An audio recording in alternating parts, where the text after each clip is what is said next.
Speaker Johnson, good morning. How are you? Hey, Hugh, doing well. Good to hear your voice.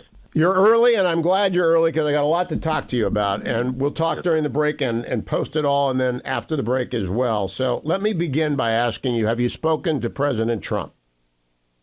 I have not spoken to him in the last few days. I was with him there in court a few weeks ago. I've talked to him a couple of times since. He's very frustrated, as we all are, but I think he understands. They just ensured that he gets reelected president. I'm convinced of that. Well, Senator Rubio said that on special report last night when I was on the panel. Do you think the convictions will have the same effect on GOP and independents that the Dobbs decision had on the Democratic base?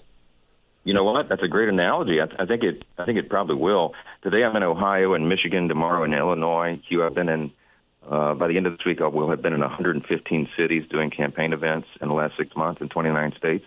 There is an incredible energy on the ground. It existed before this, but I was here in Ohio doing events when this came down yesterday, and I'm telling you that the enthusiasm is through the roof right now. People are so disgusted at what they're seeing the Democrats and the left do that they're highly motivated, and I just have never seen this kind of energy before. I was asked by NPR this morning to limit my objections to the verdict to one, and I cited the failure to specify charges. You're a pretty good lawyer.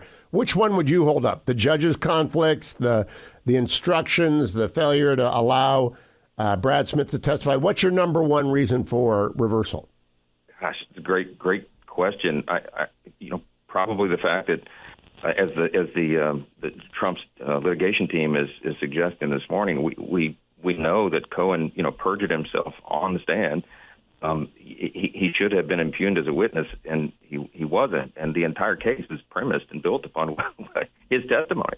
A known perjurer. There's so many grounds for appeal. I think it's a certainty that it will be overturned. It's going to take us some months to do that, I'm afraid, and that's the peril of all this. And that's, of course, what they knew and what they wanted all along.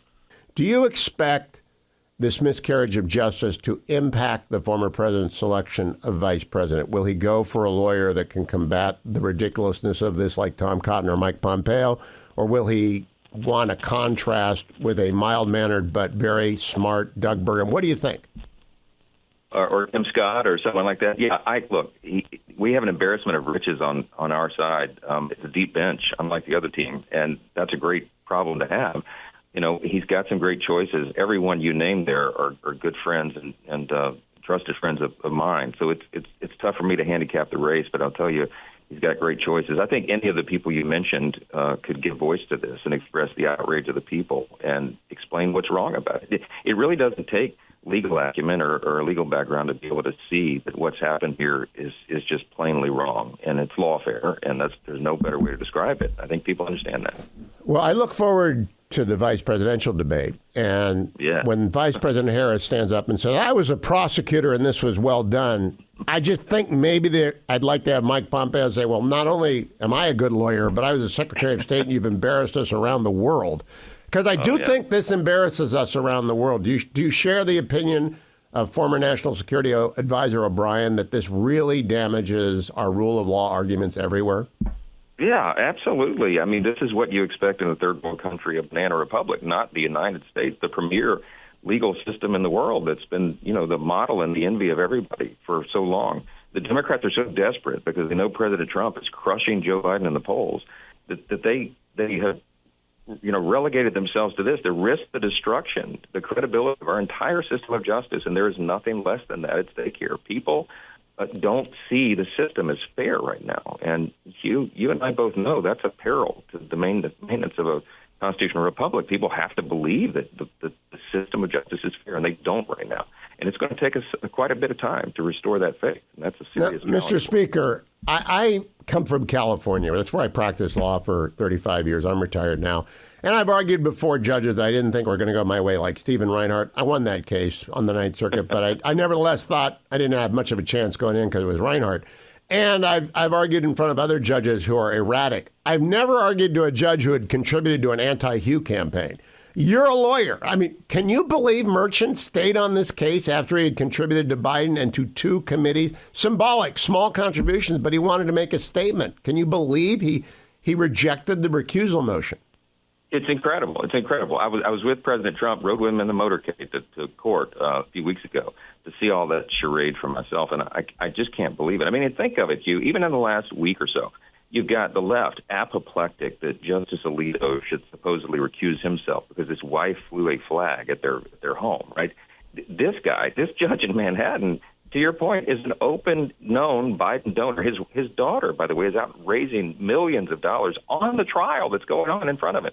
There's no way that should have ever been allowed, and I think everybody sees that double standard, and I think it's going to work to President Trump's benefit in the election, and all of us. By the way, Hugh, last night, our Republican fundraising platforms broke records. The NRCC, the RNC, I mean, there is a zeal out there in the base, an enthusiasm, a motivation, and I made the comment in another interview this morning that President Trump is no longer just an individual. He is now a symbol. He is a symbol of fighting back against this corruption of our system and the deep state and all the rest. It's true. That's happening in real time, and we're all going to watch it play out over the next few months.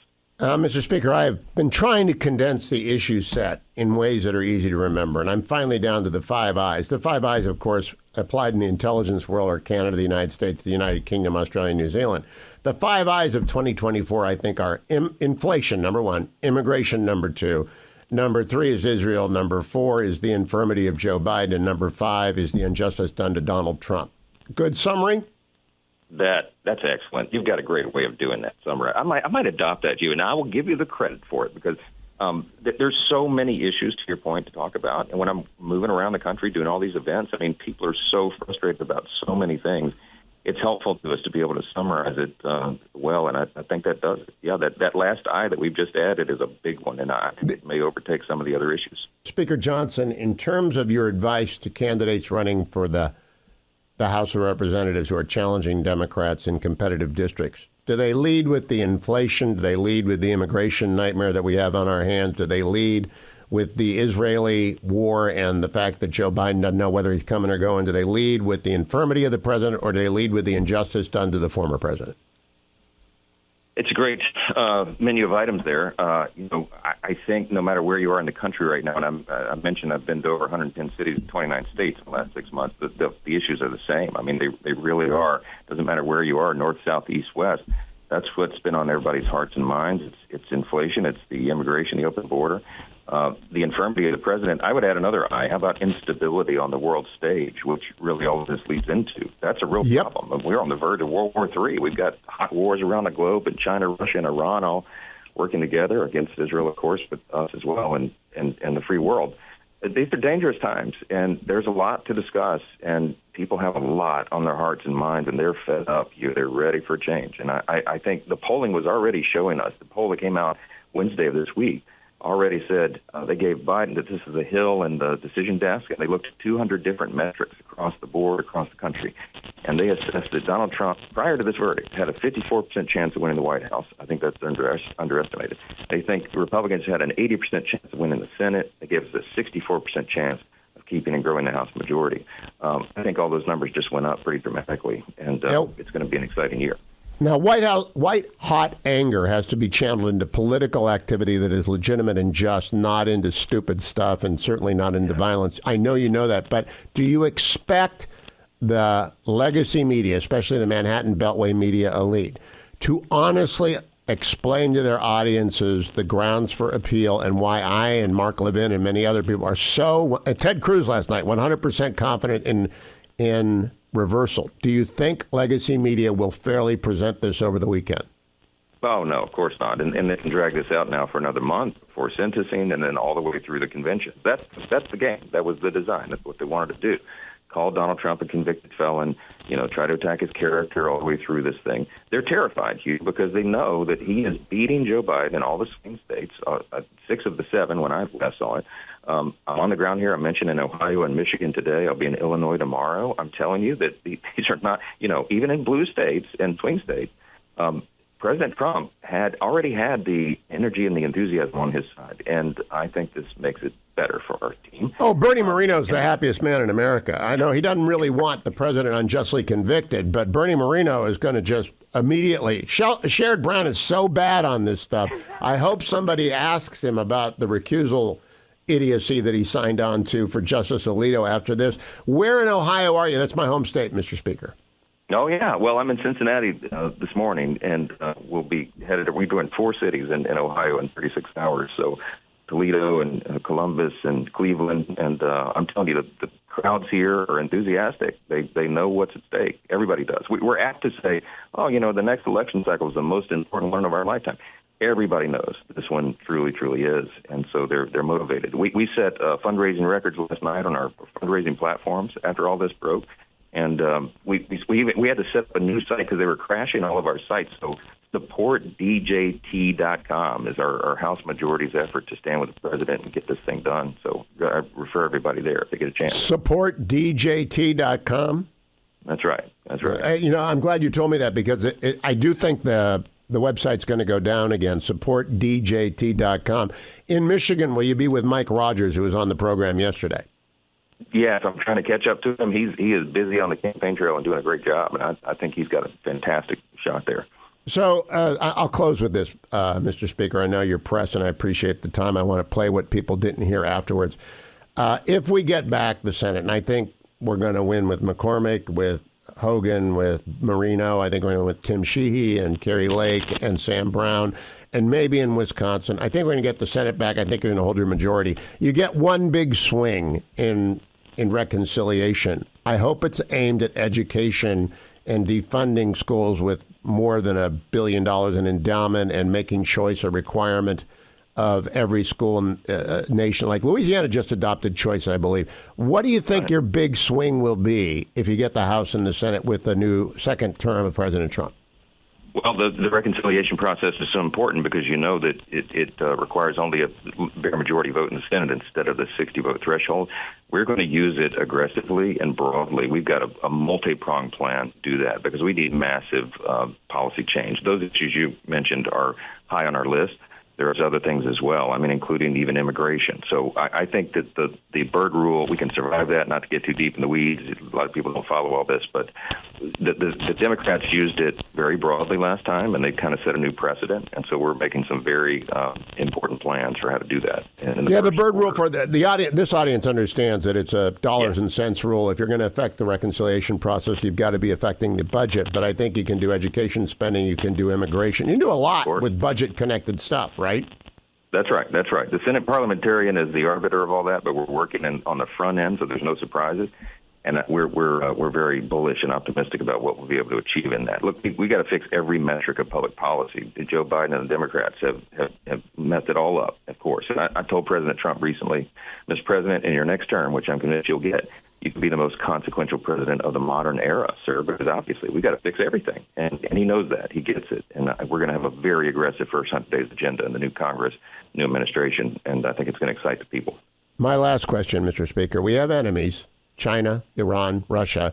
As they look at the United States today, have they changed their calculus about our role in the world and our ability to deter them? Sadly and dangerously, I think that's true. We have projected weakness on the world stage. That's the instability, the other eye I was going to add to your list. And I think it's a very serious threat. But I do believe that when Donald Trump's returned to the White House, I think all that changes. I think it's a 180-degree turn because they respect and they fear Donald Trump. They're not sure what he's capable of. And there's some real value in that. I mean, we didn't have hot wars around the globe when he was in the Oval Office for a very important reason. But how dangerous will the transition be? You've got this infirm, feeble, wobbly president who has been defeated by Donald Trump, and I'm projecting here what I think is going to happen. How dangerous will those transition months be if China's looking at Taiwan? Well, that's something that we lose sleep over. I think that is their plan, and it's just a matter of time before they try it. And why wouldn't you if you're China? Really, why wouldn't you in that transition period? We certainly hope that that doesn't happen. Our military is hopefully armed and equipped for that. I get the briefings, and I can't go into the classified parts, but there's tabletop exercises being done right now, and I think that we'll be able to hold the line. But we have got to have a change in our commander-in-chief. Everybody knows that, and this is not a sustainable trajectory we're on. If we had 4 more years of Biden and Harris, heaven help us. That can't happen. I don't think it will, and that's why we're so bullish about November. Mr. Speaker, thank you for joining me this morning. I appreciate your candor and your willingness to get out there and start fighting back against what is a miscarriage of justice. Press on and have a good trip. Hope they take you to war in Youngstown, because that's actually real Ohio as opposed to Cincinnati. Thank you. Thank you, Mr. Speaker. Good talk to you.